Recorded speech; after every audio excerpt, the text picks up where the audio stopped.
dealing with the charges which are in motion, right? So we are dealing with the charges which are in motion. So the study of electric charges which are in motion is called as the current electricity, right? So next we just went through about the electric current. So how we are going to define the electric current? So electric current is nothing but it is defined as charge charge flowing through a cross section of a conductor per unit time, or else simply you can say that charge per unit time. Okay, so charge per unit time is nothing but we call that one as the electric current, right? So the electric current is nothing but denoted by the letter I. Okay, so I is equal to q by t, where q is nothing but the charge, t is nothing but the time. So the SI unit of charge is nothing but coulomb, and the SI unit of time is nothing but it is seconds. Okay, so hence we define the electric current as charge per unit second. Okay, charge flowing per unit second is known as electric current, and the SI unit of this electric current is nothing but it is a ampere, right? So 1 ampere is defined as 1 coulomb per second. Okay, 1 ampere is nothing but 1 coulomb per second is nothing but we call that one as the 1 ampere, right? So next, coming to this electric current. Okay, so as we know that electric current has both magnitude and direction. So but even though the electric current has both magnitude and direction, we are going to consider the electric current as a scalar quantity itself.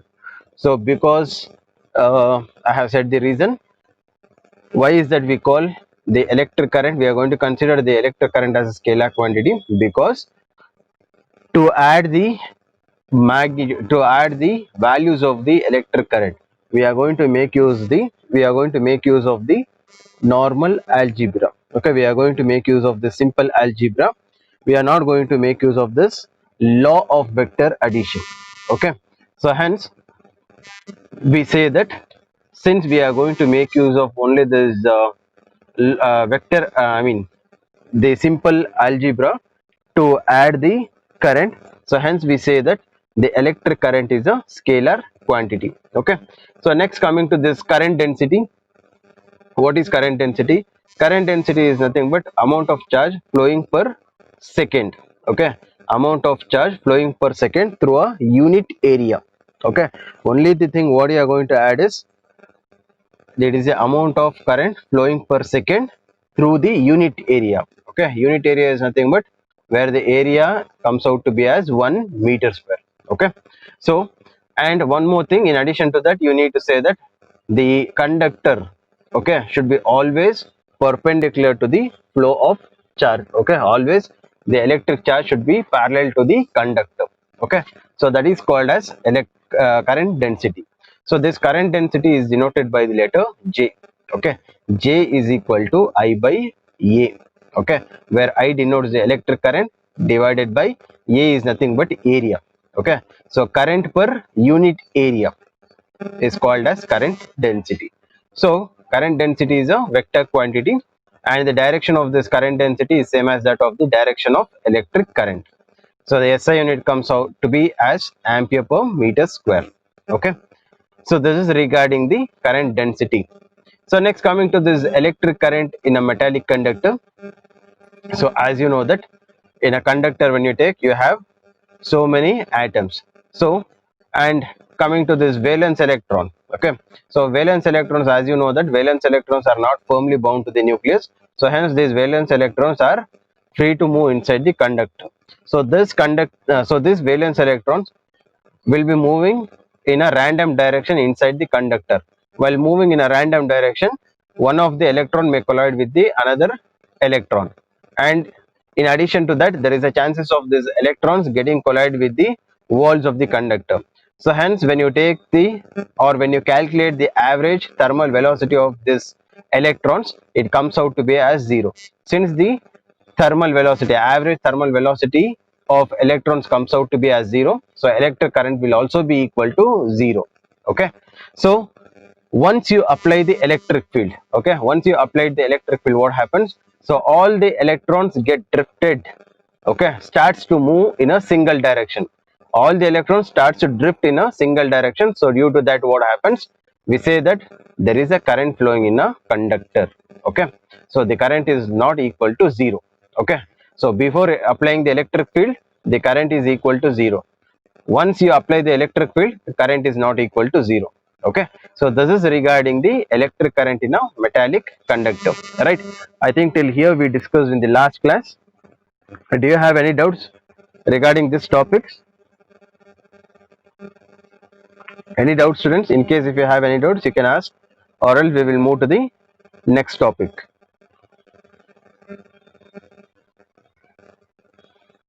Any doubts?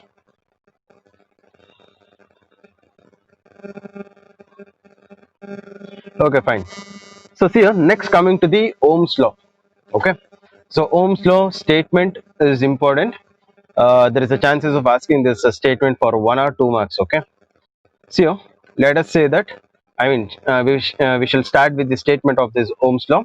It states that the current flowing through a conductor is directly proportional to the potential difference across the ends of the conductor, provided the temperature and other physical conditions remain unchanged.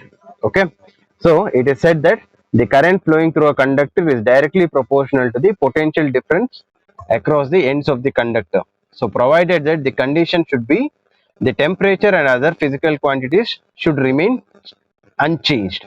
Okay, so that means that when this physical quantities like temperature is constant, the current flowing will be directly proportional to the potential difference. That is the meaning. Okay, so see here, that is the statement of this Ohm's law. So mathematically we are going to write that one as where I is the current and V is the potential difference. So hence I is directly proportional to V there. Okay, so in order to write in terms of equal terms, we are going to add a constant there. That constant is nothing but we call that one as R. So hence we say that V is equal to IR. Okay, V is equal to IR or V is equal to RI, or else you can write the same equation in another way, that is R is equal to V by I. Okay, so R is equal to V by I, where R is a constant, or you call that one as the electrical resistance of the conductor. Okay, I think you may be aware of this resistance, right? Resistance is nothing but what? It is the opposition offered. Okay, so hence R is nothing but a proportionality constant, or you call that one as the resistance of a conductor. Okay, so this is regarding the Ohm's law. So when you see the graph here, when you plot a graph, that is voltage versus current, the current, I mean the nature of the graph will be a straight line. Okay, because V is directly proportional to I. So since both current and voltage are directly proportional, the nature of the graph comes out to be as a straight line. Okay, so this is regarding the Ohm's law. Fine. So next, electrical resistance. Okay, electrical resistance. Let us see how we are going to define this electrical resistance. So I'll just read out the definition. The resistance of a conductor is the opposition offered to the flow of electric charge in the conductor. Okay, so that is nothing but whenever the current flows through any conductor. Okay, so that conductor offers some resistance to the flow of charges, and that resistance offered we call that one as electrical resistance of a conductor. Okay, so the opposition offered by a conductor is nothing but we call that one as electrical resistance of a conductor. So the mathematically we are going to express that one as R is equal to V by I. Okay, and the SI unit of this comes out to be as ohm. Okay, SI unit is nothing but equal to ohm. So next, if R is equal to V by I, how we are going to define 1 ohm? Okay, when is the resistance of a conductor is equal to 1 ohm? If you ask, if voltage is equal to 1 volt and current is equal to 1 ampere, then resistance of a conductor will be nothing but equal to 1 ohm. According to this I am talking. Okay, so in terms of words we are going to express like this: resistance of a conductor is said to be 1 ohm if current of 1 ampere flows through it when potential difference of 1 volt is applied across it. Okay, if I consider a conductor, let us say that if a 1 volt is the potential difference applied across the ends of the conductor, where 1 ampere of current is passing through the conductor, So hence that resistance of the conductor is said to be 1 ohm. Okay, so that is the meaning of that electrical resistance. Okay, so this is regarding the Ohm's law and the electrical resistance. So now let us come to this factors affecting resistance of a metallic conductor. Okay, so let us see on what factors does the resistance of a conductor depend. So just I'll read out that the resistance of a conductor depends on the following factors. The first one is nothing but length of the conductor. Okay, it depends upon the length of the conductor. You can see that equation 1, that is equation I there. It says that the resistance of a conductor is directly proportional to the length of the conductor. That is R is directly proportional to L. So next is nothing but the second factor is nothing but it depends upon the area of cross section of the conductor. Okay, area of cross section of the conductor. So the equation 2 says that R is proportional to, that is R is inversely proportional to 1 by A. That means that both R and A are inversely proportional. That means that as the area of cross section increases, area of cross section of a conductor increases, the resistance decreases. Okay, vice versa. So next, if you compare the equation 1 and 2, you can see there the left hand side. Okay, left hand side you have R itself, so hence you can compare the equation.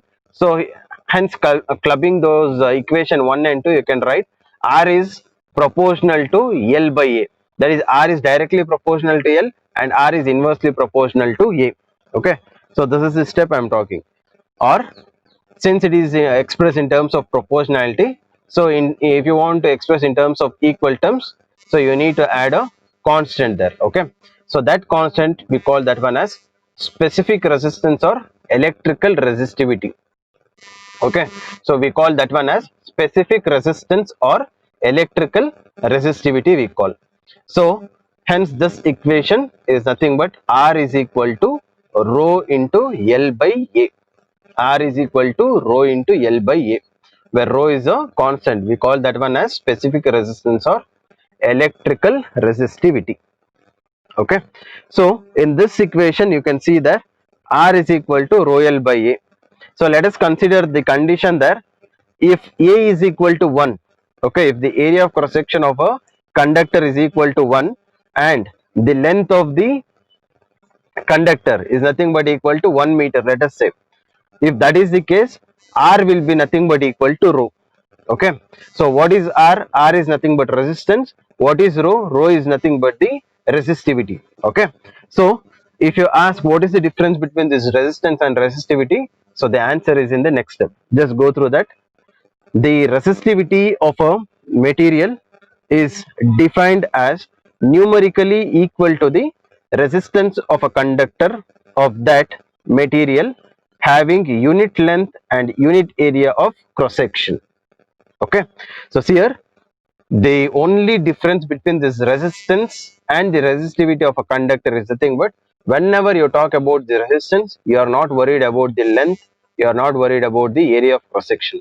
Okay, just you are going to say that if you ask what is the resistance, resistance is defined as it is the opposition offered by the conductor to the flow of charges. That's all. Okay, when you are asked about what is resistivity, you need to mention the area and length of the conductor. You need to say that resistivity is nothing but numerically equal to resistance of a conductor, provided that where the conductor has a unit area and unit length. Okay, so this is the only difference between the resistance and resistivity. Okay, so this is a pakka question in your practical examination. Okay, viva. So be careful about this, the difference between resistance and resistivity. Okay, usually if you get experiment, you have a experiment called Ohm's law. Okay, series and parallel, and you have one more, I mean two more experiments, that is resistivity of a wire and resistance per unit length of a wire. Okay, so in when you get any one of the experiment out of this four experiment, so one of the most question is asked is about this itself. What is the difference between resistance and resistivity? Okay, and the SI unit of resistivity comes out to be as ohm meter. Okay, the SI unit of resistance resistivity is nothing but it is ohm meter. Okay, so this is regarding the resistivity of a conductor. Okay, is this fine, students? Is this fine about this Ohm's law, electrical resistance, and factors affecting the resistance of a metallic conductor? Do one thing, just I'll give a few minutes, just go through starting from Ohm's law till the last, which is that till the resistivity. Just go through. In case if you have any doubts, please let me know.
Okay, fine. Any doubts, students? Any doubts? Please do ask.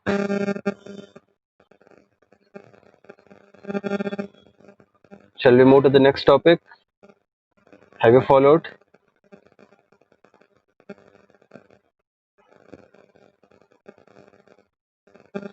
Okay, Harshita B, no doubts. How about others?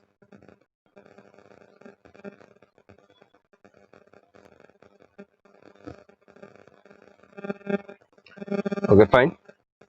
See here, coming to the next, that is the relation between J sigma and E. Okay, so this is a 3-mark question, important question.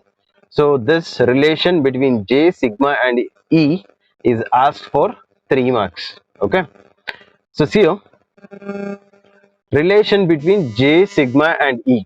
What is J? J is nothing but it is a current density, right? What is E? E is nothing but the electric field. What is sigma? Sigma is nothing but the conductivity. Okay, so sigma is the conductivity we call. If you ask what is the difference between, what is the relation between this conductivity and resistivity, conductivity and resistivity are inversely proportional. Okay, so reciprocal of conductivity is nothing but it is the resistivity. Okay, so both are inversely proportional. So now you need to find what is the relation between this J, sigma and E. Okay, so to start the relation between these three, so let me take just I'll explain that words, that is the sentence part.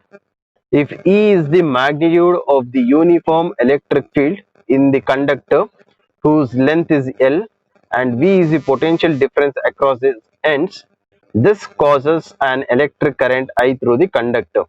Okay, so see here, this is the conductor what we have taken. So I is the, so as you know that the potential, they have said that the potential difference across the end. Okay, so whenever you are connecting the battery, so what happens, the current starts to flow. Okay, so as you know that you can see the electric field. Okay, so whenever you connect the battery, it is said that the electric field is present there. Okay, so electric, the direction of electric field is towards the right. In the figure you can see there, but you can see there the charges, that is the electrons, free electrons which is inside the conductor is moving opposite to the direction of the electric field. Why is that? Because so since the electrons are negatively charged, so obviously all the electrons starts moving in a direction opposite to that of electric field. Okay, so this is regarding the once what happens once you apply the electric field. Okay, so now as you know that, let us take that the electric field is uniform here. Okay, let us take that the electric field is uniform. In the last chapter we have come across the derivation that the relation between electric field and potential, right? So the relation is nothing but V is equal to E by R, correct? What is that? V is equal to E by R. What is V there? V is nothing but potential difference or the potential. E is nothing but the electric field and R is nothing but the distance, right? So what I am going to do here is I am just replacing that R by L here. Okay, if I take, let L be the length of the conductor, so that L can be considered as distance itself, right? From one point to another point of the conductor, end of the conductor. So hence I am going to replace that R by L. Okay, so hence I am going to take equation 1 as V is equal to E into L as equation 1. Next, according to Ohm's law, you know that V is equal to IR, right? So Ohm's law says that V is equal to IR, right? V is directly proportional to I. So one constant is added there, that is R. So hence this becomes proportionality term becomes equal term. So V is equal to I into R. So now compare equation 1 and 2. Okay, if you compare equation 1 and 2, you can see that the left hand side is the same in both the equations. So hence you can compare the equation. So hence you can write EL is equal to IR, correct? So EL, same thing we are going to write I into, okay, R is nothing but what? R is equal to rho L by A, right? So why is that rho L by A? Since we have already derived that. See here, you can see there the equation R is equal to rho L by A, that is this one here. Okay, the same thing we have taken. So when you substitute the value of R here, so it becomes EL is equal to I into rho L by A. Okay, so what is that? L and L get cancelled, which is present on the both the sides. The left out thing is nothing but E is equal to I by A into rho. Okay, so E is equal to I by A into rho. So next step we have written I is equal to J into sigma. Okay, sorry, E is equal to J into rho. Okay, so what is J? J is nothing but current density, right? So current density is nothing but it is expressed as I by A. So hence that I by A is replaced by the term J there. So hence in the next equation we are going to write E is equal to J into rho. Okay, so next it has been written as E is equal to J by sigma. As I said, the conductivity is nothing but the reciprocal of resistivity, right? So hence this is how we are going to express 1 divided by rho. Wait just a minute. Sigma is equal to 1 divided by rho. This is the relation between conductivity and resistivity. So according to this we can write E is equal to J into rho as J by sigma. Okay, so hence the relation can be written as J is equal to sigma into E. Okay, in the vector form we are going to write vector J is equal to sigma vector E. So this is the relation between current density, conductivity and electric field. Okay, so this is a 3-mark question. Okay, it's an important question, so please go through once about this derivation, about this relation. So in case if you have any doubt, please let me know. Just go through once.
Okay, any doubts, students?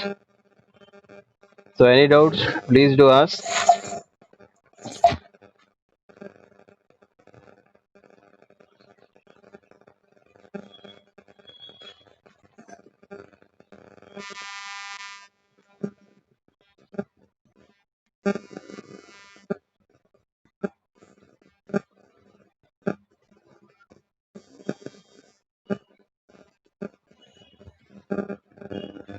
Okay, fine.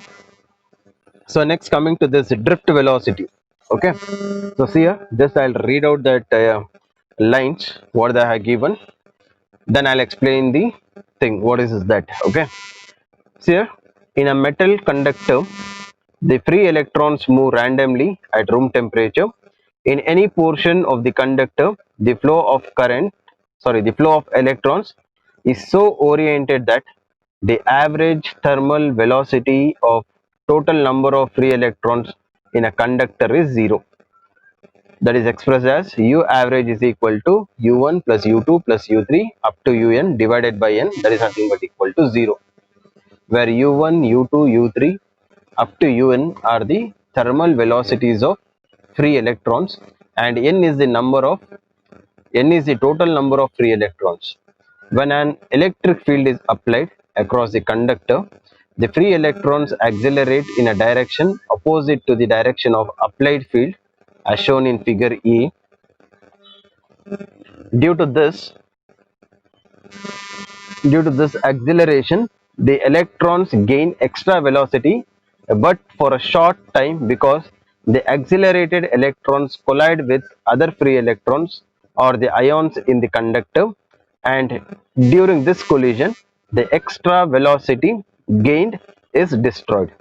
Again, the electron is accelerated and comes to rest after collision with ions. As a result, the electron acquires a small velocity called drift velocity in the direction opposite to that of the applied field.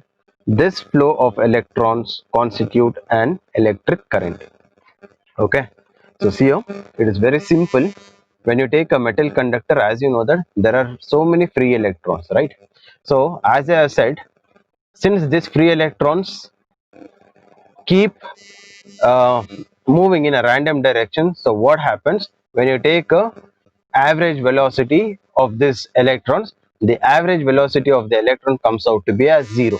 Okay, so if you consider, if let us say that there are n number of electrons, just consider a small portion of a conductor. Okay, let us say that there are n number of electrons. If u is the velocity of that electrons, okay, if you take the first electron, the velocity of that first electron is denoted by vector u1. Similarly, the second vector u2 up to vector un. Okay, so if you want to calculate the total, the average velocity of that electrons which is present, which is randomly moving inside the conductor, you are going to express mathematically as u average is equal to vector u1 plus vector u2 up to vector un divided by n. That n denotes the number of n number of electrons. So that is nothing but equal to 0, as you know that. So what happens once you apply the electric field, what happens, all the electrons start drifting in a single direction. Okay, in a direction opposite to that of electric field. Okay, so drifting is nothing but what, it gets accelerated. Okay, so once the electric field is applied, so what happens, all the electrons moves in a same direction, in a single direction, and the electrons get accelerated. Okay, but once the electron is accelerated, what happens? The velocity of the electrons increases. Okay, but since there are so many electrons present inside a conductor, what happens? This electron gets collide with the another electrons. Okay, that is it gets collided with the neighbor electrons. So whatever the extra velocity it has been gained due to acceleration will be lost. Okay, so it will be like the electron gets accelerated, okay, due to electric field applied, so it moves with a greater velocity. So after that, what happens? It collides with the another electron, so that extra velocity what it is gained, it will be losing. Again the velocity decreases, again velocity increases, velocity decreases. This is how the electron moves, okay, with increasing and decreasing velocity. So this, whatever that velocity which is gained, okay, due to acceleration, it will be sustained for a very small movement. Okay, and that velocity is called as drift velocity, we call. Okay, which is denoted by the letter v subscript d. Okay, so this is called as drift velocity, we call. Is it fine, students? So please go through about this paragraph once. So let me know in case if you have any doubt, because only if you are able to know, if you have understood this drift velocity, it will be easy for you to understand the next derivation, that is the expression for drift velocity. So please go, just go through once about this explanation part about the drift velocity. Let me know in case if you have any doubts.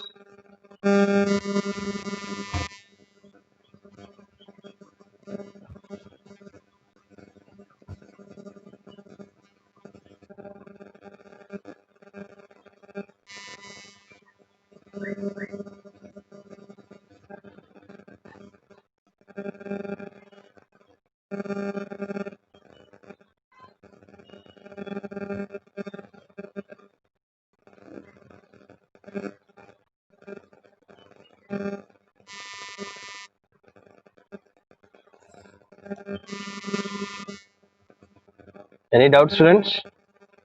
Or shall we move to the next? That is expression for drift velocity.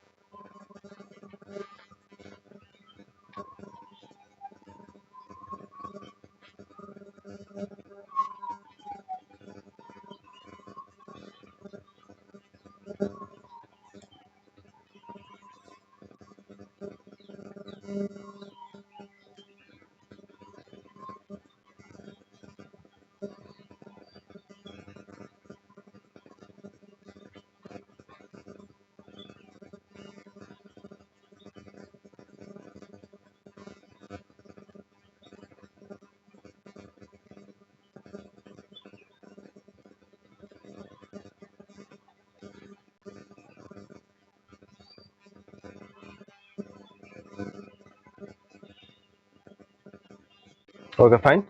So we'll do one thing. We'll just move to the next topic, that is expression for drift velocity. Okay. So see here, just I'll explain the figure once. So you have a conductor. Okay. So the length of the conductor is denoted by L. Okay.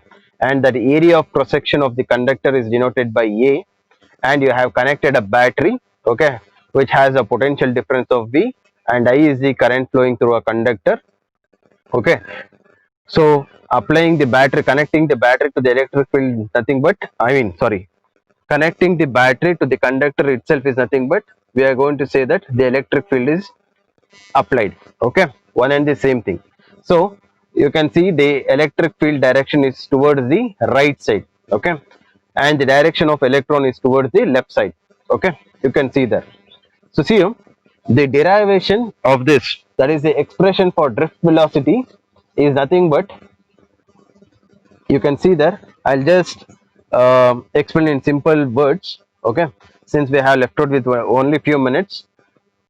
See, as you know that once you apply the electric field, the electrons get accelerated in a direction opposite to that of electric field, right? So the force experienced by the electrons can be written as F is equal to minus E into E. Okay, so you can see here, F is equal to minus E into E. What does that negative sign denotes? The negative sign denotes that the electric field is towards the right, but the electrons are experiencing the force towards the left. So both force and electric field are opposite in direction. That is the meaning of that negative sign there. Okay. So next you can see there, since the electrons get accelerated, the acceleration of the electron can be expressed as, since you are aware of this equation F is equal to m into A. So if you take A on the left hand side, it comes out to be as A is equal to F by m.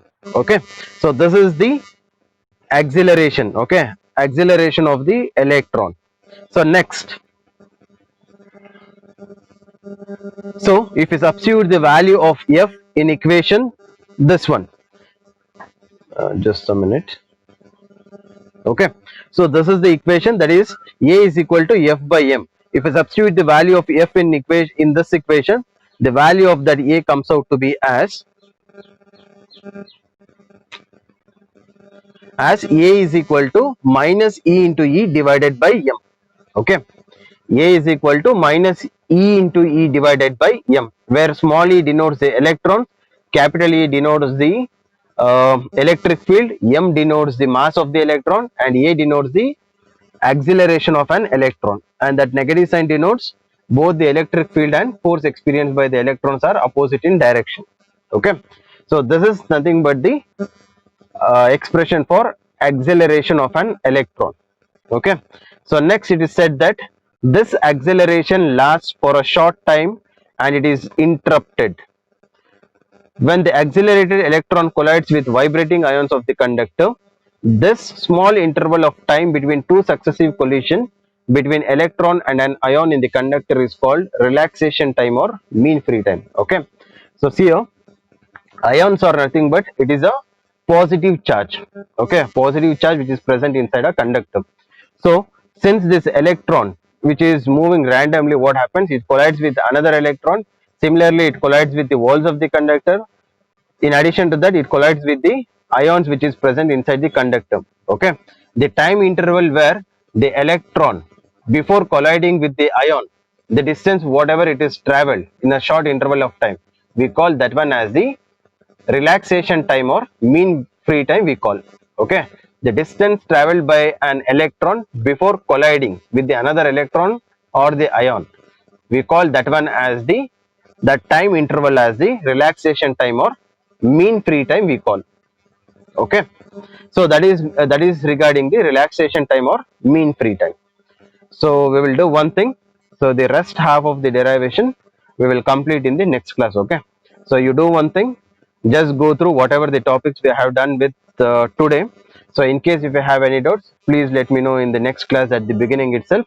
So just I'll clarify your doubts and we will move to the next topic. Okay, so with this thing I'll conclude today's class. Thank you, students.